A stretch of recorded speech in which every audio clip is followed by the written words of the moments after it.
Now at 5 and streaming on crossroadstoday.com, a beloved community figure is honored in a big way by the Victoria City Council, the unanimous vote and well-deserved recognition. Plus, the first Atlantic hurricane season outlook is in the below average prediction and warm water concerns.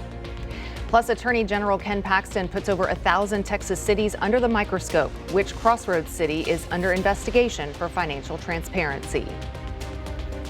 We had some nice shower activity around the area today. I don't know if you got any rainfall, but it was nice. This is going to continue into the weekend, and we'll be talking about it coming up in just a moment. And Edna ISD shines a spotlight on a leader making a real impact on campus. You're watching 25 News now at 5. Good afternoon, and thanks for being with us. I'm Shawna Currie. Victoria City Council is honoring a name many here know and love, making sure his legacy lives on for generations. 25 News Now's Amaya Norman reports on why they have voted to rename the community center after Gary Moses, a man whose impact on this community reached far beyond any one role. Date. So whereas on March 12, 2026, Mayor Dwayne Crocker announced the city intent to rename the existing community center the Gary Moses Community Center. A well-known and beloved community figure is being honored in a big way here in Victoria. During Tuesday night's meeting, the Victoria City Council voted anonymously to rename the community center as the Gary Moses Community Center. I second it. All right, a It's motion with is great second. pleasure that I'd like to make the motion and second it. As we're about to start our renovations in the coming year, and it just kind of fell in line. It was one of those things that everybody had the same idea at the same time. It seemed like an easy path forward, and so obviously a very popular decision and an easy decision for council, no doubt. The idea was first introduced back in March at the Growing Victoria Summit, and now it's officially becoming a reality. Gary Moses, also known as Brother Gary, is known throughout the community for his warm personality and constant presence at local events. I mean, he's everybody's biggest fan. He's every cause's biggest supporter. Just really embodies civic mindedness. Those who know him say you can't see him without getting a hug. In hearing his signature phrase, "You look wonderful." I think, it's just a recognition, well-deserved, of, the way people feel about Gary here in the community and the impact he's had on so many people. Like I said, previously, this is a very popular decision, and I think everybody recognizes that naming the community center after Gary Moses just is really a good fit and just makes all the sense in the world.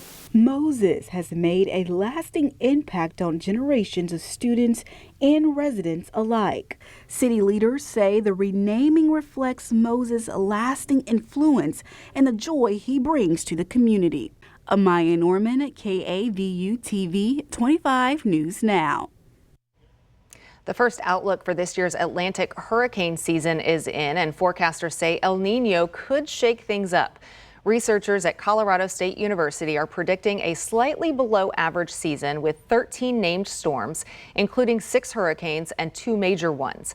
Hurricane season runs June through November with the peak in late summer.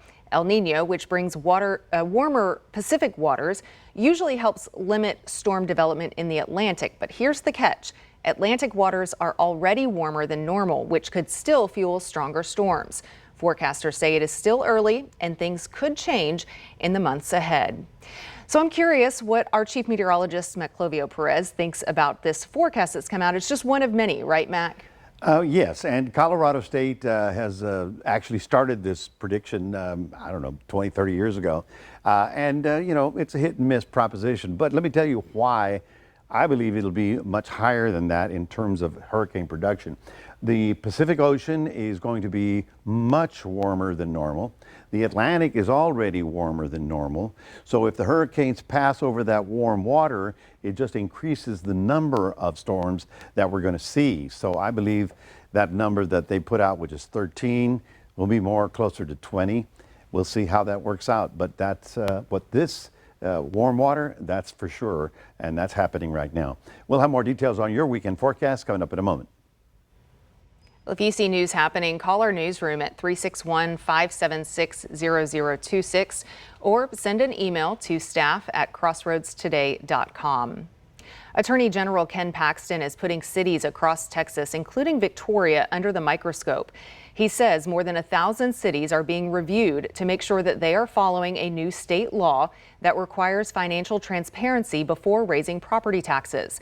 That law says cities have to complete and post annual audits on time, or they cannot bring in more property tax revenue than the year before.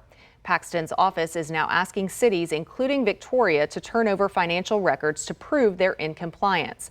Victoria officials say they are cooperating and providing the required information. Negotiations on a path to end the war in Iran are set to take place in Pakistan this weekend, but Iranian officials are casting doubt on whether they'll actually happen as they accuse Israel of violating the ceasefire agreement with intense attacks in Lebanon. ABC's Christian Cordero reports today Iran, however, opened the crucial Strait of Hormuz, a key component of the deal. Today, with a fragile ceasefire between the U.S. and Iran buying time until this weekend's negotiations, a crucial step in managing the war's ripple effect. The Strait of Hormuz is open. Iran opened the strait, but is maintaining control and demanding all vessels coordinate with the Iranian Navy to avoid potential sea mines. The White House says reopening the strait was one of President Trump's red lines in the ceasefire agreement, an agreement still shaky after Iran accused Israel of violating it with intense strikes on Iranian-backed Hezbollah terror targets in Lebanon. The White House insists Lebanon was not part of the current truce. Iran's deputy foreign minister now urges the U.S. to get Israel to stop its attacks. And we hope that, American could control its ally and this time honor their words. And today, an administration official tells ABC News the administration is weighing a plan to retaliate against NATO allies, which the White House perceives as unhelpful during the conflict. NATO Secretary General Mark Rutte was in Washington today. When it came time to provide the logistical and other support the United States needed in Iran, some allies were a bit slow, to say the least. In fairness, they were also a bit surprised. Negotiations between the U.S. and Iran are expected to take place in Pakistan this weekend, with doubt on whether those talks or any long-term deal will hold. You have one side, the U.S., that wants out now, and the other side, Iran, at least notionally, says we want to stick in it and we're not done yet. And today, Israeli Prime Minister Netanyahu authorized direct talks with Lebanon to begin as soon as possible. But the strikes in Lebanon continue today, with more than 1 million people displaced and more than 200 killed in yesterday's strikes alone, according to the country's health ministry. Christian Cordero, ABC News, Washington. Eligible men in the U.S. will soon be automatically registered for the military draft. Right now, eligible male U.S. citizens ages 18 to 25 are required to register through the Selective Service system online. But Congress approved a new automatic registration process under the National Defense Authorization Act for fiscal year 2026. The move was made to streamline the previous process and to save money. The proposed rule is currently under review by the Regulatory Affairs Office and awaiting finalization. A new lawsuit out of South Texas claims an energy drink caused the death of a 17-year-old cheerleader. Attorneys for Larissa Rodriguez's family say a coroner's report found the teen died last October from an enlarged heart caused by stress and a large amount of caffeine from Alani energy drinks. The lawsuit claims Alani drinks contain twice the maximum daily amount of caffeine recommended for teens. Alani also contains undisclosed amounts of stimulants that can cause cardiac issues and death, according to the lawsuit. Because the continuous drinking of caffeine, continuous drinking of these drinks started making her heart have problems, the risks associated with high caffeine. So her heart started swelling. This company, I believe, is fully aware they've weaponized it to target our youth. And quite frankly, it's almost like they're trying to find the next wave, right? Who's the next influencer who can use this to push our product? The company behind the Alani energy drinks, Glazer's Beer and Beverage, has not responded to the lawsuit. And to get more news, weather, and sports headlines, come to our website, crossroadstoday.com. Edna ISD is shining a spotlight on one of its own, recognizing a leader who's making a real impact on campus. For the past 3 years, Edna Junior High Assistant Principal Dustin Nessel has been a steady presence for students, leading, mentoring, and showing up every day. He says it's about more than just test scores. His goal is to prepare students for whatever life throws their way. Being an assistant principal is an opportunity to teach all kids in the school. You know, when I was a teacher, you taught the kids you had in your class. But when you become an assistant principal, you step into that administrative role, you now have an effect on all of the kids on the campus. Coming up on 25 News Now at 6, we will hear from some of the students about why Assistant Principal Nessel is so important in their lives. A supplement recall is affecting over 350,000 bottles. Stay with us. Straight ahead on 25 News Now at 5, the child poisoning risk and manufacturer response. And how expecting moms can protect their babies from a dangerous respiratory infection.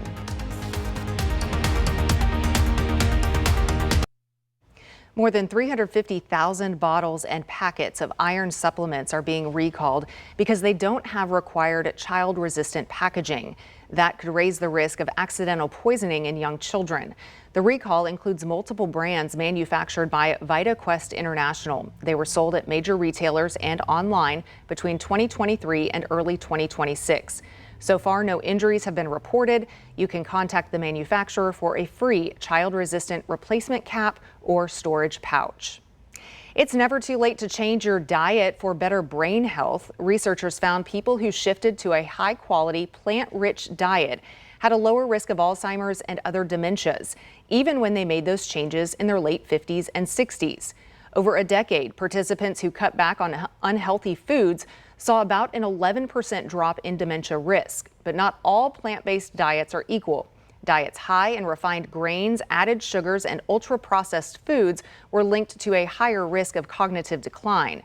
Experts say the key is focusing on nutrient-rich, whole foods to help protect brain function as we age.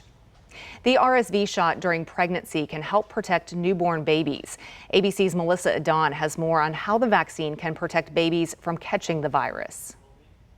RSV, short for respiratory syncytial virus, is an airway infection that affects people of all ages. It's especially dangerous for newborn babies, causing congestion, cough, and major difficulty breathing. Expecting moms can protect their babies from RSV by taking the RSV shot between weeks 32 and 36 of pregnancy. Doing so can lower newborns' risks for RSV hospitalizations by over 80% during the first 6 months of life. An article in the Journal of the American Medical Association says the RSV vaccine is safe for pregnant women. Research shows the shot does not raise risks for preterm birth, early water breaking, or high blood pressure. It's also safe for babies. If you're still early in your pregnancy and want protection for you and your baby, talk with your doctor about getting the RSV shot. With this Medical Minute, I'm Melissa Adon. The U.S. fertility rate is at a record low. New CDC statistics show about 3.6 million babies were born last year. The rate is down about 1% from 2024 and roughly 20% from 20 years ago. American women also are waiting longer to have children. A decline in the fertility rate can affect the economy in the long term. The Trump administration is using policies to try to encourage more people to have children. Well, just in time for some warmer weather, a fan favorite frozen treat is heading to the grocery stores. Dippin' Dots, the tiny beaded ice cream you usually grab at the movie theater or a ballpark, well, it will soon be available to enjoy right at home. The rollout starts this spring with popular flavors like cookies and cream, chocolate chip cookie dough, and brownie batter. The brand tested grocery items last year, but this marks the first time that their classic dots will hit store shelves nationwide. And Mac, that leaves me excited for some warm weather. Well, that won't, hey, it'll be sooner than later, that's for sure. Well, the good news is we had a little shower activity today. Right about now, we have 76 degrees. The winds are a little bit strong. We're going to stay in this warm, humid environment, but the rain chances will continue on through the weekend. It got up to 83 today. We didn't have any official rain at the airport, but, you know, we can use whatever we can get. And we'll be taking a look at it coming up in just a moment. Well, once again, some people are already looking toward the tropical storm season. Colorado State put out their forecast, but let me tell you what is factual and now, okay? Now we have an Atlantic that's warmer than normal, and we're going to have a Pacific that's even warmer than normally normal. What I mean is they're expecting a super El Nino here. That means this water is going to be maybe 5 to 10 degrees above normal as opposed to 2 to 3 degrees above normal. The combination of that gives me the indication that we're going to be looking at a high volume of tropical storms because they all drift across this warm water, and that's energy, that's heat, and that will create, I believe, a higher number of storms as we get into the season. It's all part of our warming planet, part of our climate change. Colorado State said 13. I'm thinking more closer to 20. But as we get to June 1st, that's when the National Weather Service puts out their official Hurricane Center forecast. But it's something that we'll have to be watching for a while. Taking a look at Doppler radar, you can see the activity. There's the Victoria. We had one little shower that just came through the city, a little heavier stuff up there in northern Jackson County, and even in Cuero got a little bit heavier rain. The good news is that everybody from probably Austin south is getting something over the next 3 days because our storm center is actually down in northern Mexico. It is pumping up that moisture, bringing the instability and bringing rain to a parched land, all right? You can see this is the last 12 hours of rainfall. You can see right about here. There's Victoria, here's Edna, a little bit of a little downpour that occurred just to the north of Edna up in Jackson County, and also heavier rain from, about Cuero all the way up to Gonzales, so along the 183 there. So lots of good rain necessary to keep us saturated. We're going to see more of this on Friday and a little bit less on Friday, Saturday. As you can see, here's 50% for tomorrow, then 30-30 on the weekend. I wouldn't call it a washout. I say you'll see a little afternoon garden variety showers rolling around. Nothing severe is expected. And next week, right now, we've got a minimal 20%, but it may improve. I'll talk about that in a second. Tonight, getting down to only 65. So after those cold nights that we had, we're back to the summer-like weather temperatures. Reason for the 82 as a high temperature is because we're going to be cloudy most of the day. So here's Future Tracker. We start off with Friday morning sunrise. You can see how we have some garden variety showers. We move forward into Friday afternoon. You see garden variety showers around the area. And then on Saturday, it gets interesting. We have enough instability for some shower activity, but you'll see a big, huge blob of storms that's going to pass through North Texas. At this point in time, they're just too far away to really influence our weather, but we will have some additional showers early next week. Port Lavaca tomorrow going to be mostly cloudy with a few isolated showers, high of 78. In Port Lavaca, or rather in Cuero, you're going to get up to 79 degrees with that scattered shower activity. And then, as you see, 50% Friday, 30 over the weekend, and then we'll watch and wait to see if we get any more early next week. That's your 7-day forecast, reminding everybody we do have a QR code. Love for you to scan that. Put Crossroads a day on your phone. And here's Shawna. A popular household cleaning device is recalled. Still to come, the burn risk and major retailer where the device was sold.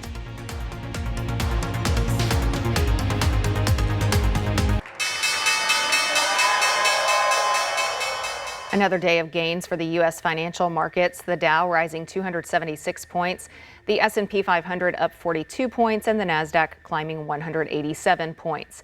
Oil prices also up again by more than $4 today, bringing the cost to $98.52 a barrel. Bissell recalled nearly 2 million steam cleaners due to a burn risk. The recall includes certain Steam Shot OmniReach and Steam Shot OmniSteam cleaners with attachments. Bissell says the attachment can unexpectedly detach and expel hot water or steam, causing a burn risk. So far, Bissell has received over 200 incident reports, with 161 of them resulting in burn injuries. The recalled steam cleaners were sold between October 2024 and March 2026 at major retailers including Target, Walmart, Amazon, and the Bissell website, among others. Consumer spending rose 0.5% in February. That's up from a 0.3% increase in January. The Commerce Department released a shutdown delayed report on Thursday. The report also showed inflation remained stubbornly higher than typical. The personal consumption expenditures price index climbed 0.4% from January. The U.S. economy grew just 0.5% in the fourth quarter ahead of the war with Iran. The conflict in the Middle East is impacting farmers here at home. Many farmers are seeing a rise in cost for daily operations. The biggest concerns right now, fertilizer. One farmer says rising inflation is pushing many of his peers into what he calls survival mode. Iran's closure of the Strait of Hormuz has prices for crucial resources on the rise, and rising fuel costs are impacting everything from field work to transporting products. Farmers say with so many variables shifting at the same time, uncertainty is growing, and it could lead to higher prices for consumers. The U.S. Postal Service says it is implementing a cash conservation plan. It tells the Office of Personnel Management it intends to suspend employer contributions to workers' pensions on Friday. The USPS chief financial officer says otherwise, postal operations could suffer. Mail carrier unions say they have ideas to address the agency's money problems. For instance, they want an increase in borrowing authority and changes to the pension investment strategy. And Southwest Airlines is going to start limiting portable chargers. The company says the chargers pose a risk of causing fires in flight.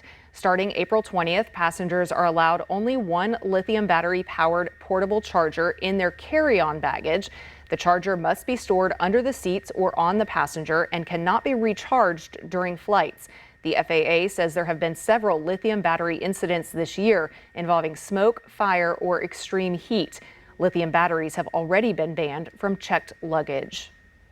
A couple of banana thieves are caught in Pennsylvania. Just ahead, the fruity heist and the drunken mistake.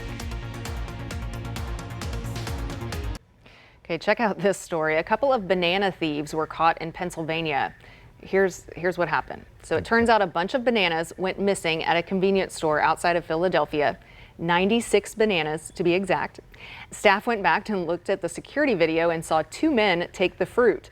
So with the help of police, the men were tracked down. They called it a drunken mistake. But the store decided not to charge the men if they paid for the 96 bananas, which is what they did. How many pounds do you think that is? That's a lot of pounds, you know. But Yeah. when you start with the store called Wawa, and then you've got a drunken couple of guys walking in, and then the bananas are missing. Wow, what a story. Maybe they had a pet monkey at home, but no charges were filed. Police say they do not expect any further monkey business from the individuals themselves either. Hopefully they learned their lesson. They're very lucky. Could have served a lot of time for those bananas. Right. What are you in here for? Bananas. They needed some potassium in their diet. I don't know. Possibly. Folks, we have a good shot getting more shower activity around the area tomorrow and on into the weekend. So we'll look out for daily afternoon showers popping up around the area. None of this will be severe or violent or anything that will cause major problems. I don't even think we're going to have any flooding out of this because it's going to be so spotty. But as we get into next week, we continue with this sort of an unstable atmosphere, and that's good. We need whatever we can get. If we can get it like this too, where it's a little bit at a time and lets it soak in a little bit. We don't need 20 inches all at one time. Absolutely not. So, all right, well, thank you for joining us. We'll see you back here for 25 News Now at 6.